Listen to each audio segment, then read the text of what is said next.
Good morning everyone. I hope আপনারা সবাই ভালো আছেন, আমরাও ভালো আছি। আমি আবারও চলে এসেছি আমার আর একটা নতুন ব্লগের সঙ্গে। আশা করছি আমার ব্লগটা আপনাদের সবাইকে খুব ভালো লাগবে এবং আপনারা সবাই আমার পাশে থাকবেন। যে হারে গরম পড়েছে আমাদের দেশে, আমাদের সবারই নাজেহাল অবস্থা।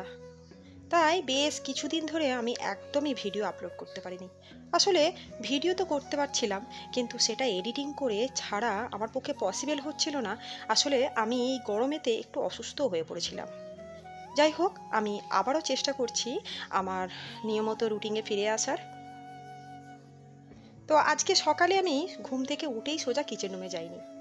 আসলে আজকে ভাবলাম যে ঘরটা প্রথমে ক্লিনিং করে নেব, তারপর ব্রেকফাস্ট বানাবো। তো আমি ঘরটা একটু মোছামুছি, ঝাড়া মোছা সবই করে নিয়েছি।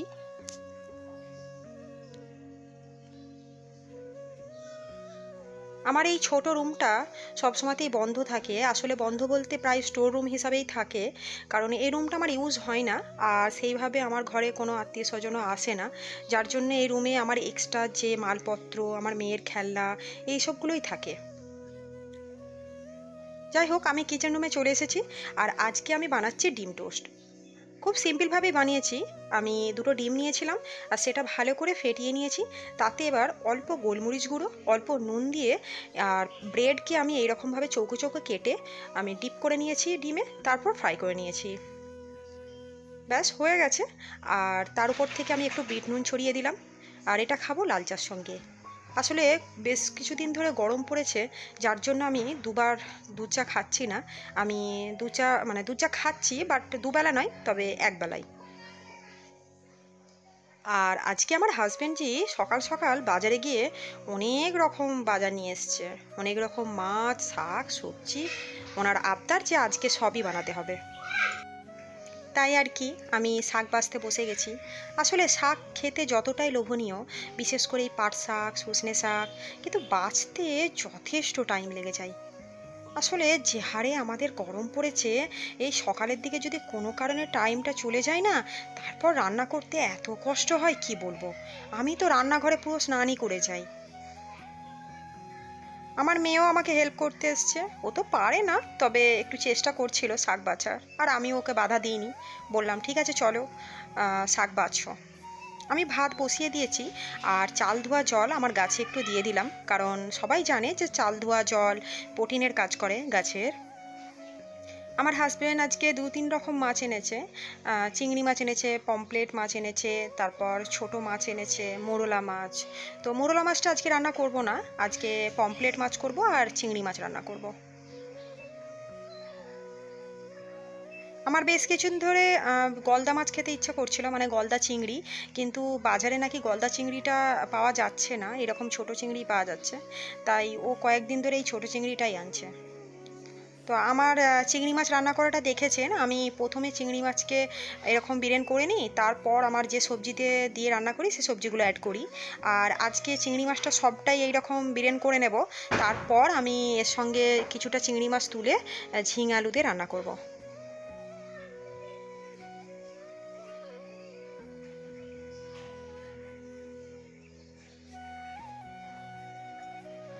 চিংড়ি মাছটা মানে এমন একটা জিনিস যে চিংড়ি মাছটা বেশি করে রান্না হয়ে গেলে সেটা অনেক রকম সবজি দিয়েই রান্না করা যায়। আর প্রথমে চিংড়ি মাছটাকে বেছে রান্না করতেই একটু অসুবিধা হয়, কিন্তু তারপর যে চিংড়ি মাছ দিয়ে সমস্ত সবজি রান্না করা হয় সেটা খুব সহজেই বেনে যায় আর খুব টেস্টিও হয়। আমার চিংড়ি মাছটা হয়ে গেছে। আর এই দিকে আমি শাকটাও সেদ্ধ করতে বসিয়ে দিয়েছি সামান্য নুন দিয়ে। তো আমি চিংড়ি মাছটা কিছুটা তুলে নিয়েছি আর কিছুটা রেখেছি, তাতে ঝিঙে আলুকে আমি দিয়ে দিচ্ছি, কারণ এই চিংড়ি মাছটা দিয়ে ঝিঙে আলু রান্না করব।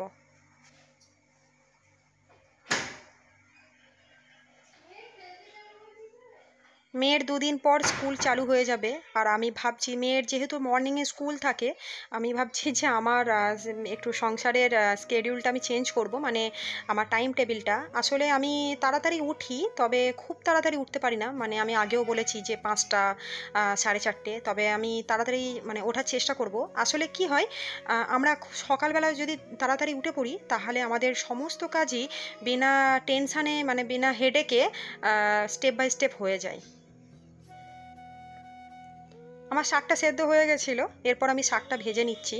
আর এর জন্য আমি কড়াইতে তেল দিয়েছি, তাতে 2টো শুকনো লঙ্কা দিয়েছি, একটু রসুন কুচি দিয়েছি, দিয়ে ওটা লাল করে নেওয়ার পর আমি সেদ্ধ শাকটা দিয়ে দিয়েছি। ভালো করে মিশিয়ে নিলেই ব্যাস শাক ভাজা হয়ে গেল। এরপর আমি পমফ্রেট মাছটাকে রান্না করব। এর জন্য আমি পমফ্রেট মাছটাকে ভালো করে ধুয়ে নিয়েছি। এবার এতে মশলা মাখিয়ে, যেমন লঙ্কা গুঁড়ো, হলুদ গুঁড়ো আর নুন, এগুলো দিয়ে ভালো করে মাখিয়ে নিয়ে আমি ফ্রাই করে নেব, তারপর রান্না করব। আমি পমফ্রেট মাছ যখনই রান্না করি তখনই আমি ভালো করে ভেজেই রান্না করি। শুধু পমফ্রেট মাছ তা নয়, মানে চিংড়ি মাছ তো ভাজা যায় না, মোরলা মাছ এগুলো বাদ দিয়ে সমস্ত মাছই আমি ভেজেই রান্না করি।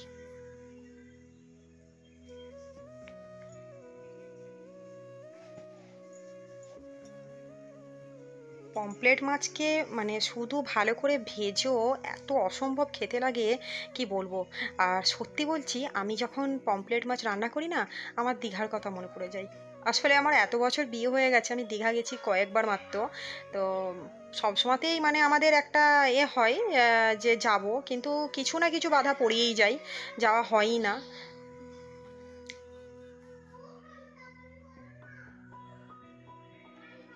কথা বলতে বলতে মাছটা আমি প্রায় ভেজে নিয়েছি। তো আপনাদেরকে একটা কথা বলি, এখনও পর্যন্ত যদি আপনারা আমার ভিডিওটা দেখে থাকেন, আর যদি আমার ভিডিওটা আপনাদের ভালো লেগে থাকে, তাহলে প্লিজ ভিডিওতে একটা লাইক করতে একদম ভুলবেন না। আর প্লিজ আমার চ্যানেলকে সাবস্ক্রাইব করবেন, আর পাশে থাকা বেল আইকনটি প্রেস করবেন। আমি মাছটা ভেজে নিয়েছি, এরপর মাছটা রান্না করে নেব। এর জন্য আমি কড়াইতে তেল দিয়ে দিয়েছি, তাতে এবার 1/2 চামচ কালো জিরে দিয়ে দিয়েছি। কালো জিরেটা একটু ভাজা ভাজা হলেই আমি পেঁয়াজ দিলাম।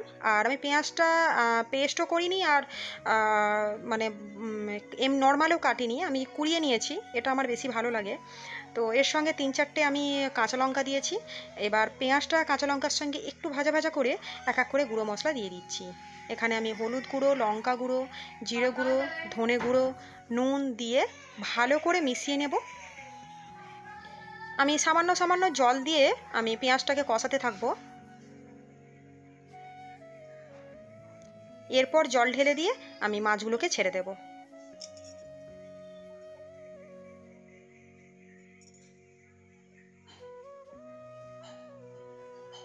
আমি আজকে পমফ্রেট মাছের তেল ঝাল রান্না করছি। আর যদি পমফ্রেট সর্ষে রান্না করতাম তাহলে একই সিস্টেম, শুধু যখন জলটা ঢালবো তখনই সর্ষে বাটা দিয়ে দিতে হবে, আর জলটা ফুটে উঠলে তখন মাছটা দিয়ে দিতে হবে। তো আমার মাছটা প্রায় হয়ে গেছে, এরপর আমি উপর থেকে ধনেপাতা কুচি দিয়ে দিলাম।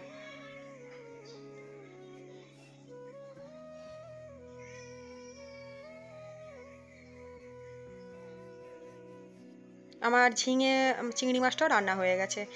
আমার সকালবেলায় ক্লিনিংয়ের সব কাজ হয়েই গেছিলো, আর আমি জামা কাপড়টাও সকালবেলাতেই একদম কেচে মেলে দিয়েছিলাম। এরপর আমি একটু ঘরটা মোছামুছি করে নেব। আর ব্যালকনিতে আমার মেয়ে একটা টবে গাছ লাগাতে গিয়ে পুরো ব্যালকনিটাতেই কাদা ভর্তি করেছিল, যার জন্য ব্যালকনিটা আমি একটু ধুয়েছি। আর আমার ব্যালকনিটা যেহেতু দক্ষিণের দিকে, যার জন্যে একটু হাওয়া দিলেই এত ধুলো আসে, মানে কি বলবো, না ধুলে না মুছলে না সে পুরো ঘরও নোংরা হয়ে যায়।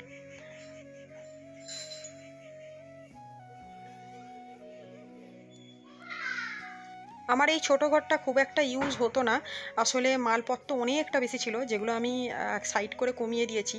একবার ফ্লোরটা ভাবছি ক্লিন করব। যাই হোক, আমি বিদায় নিচ্ছি, আপনাদের সঙ্গে দেখা হবে আমার আবারও নেক্সট ব্লগে। Bye bye.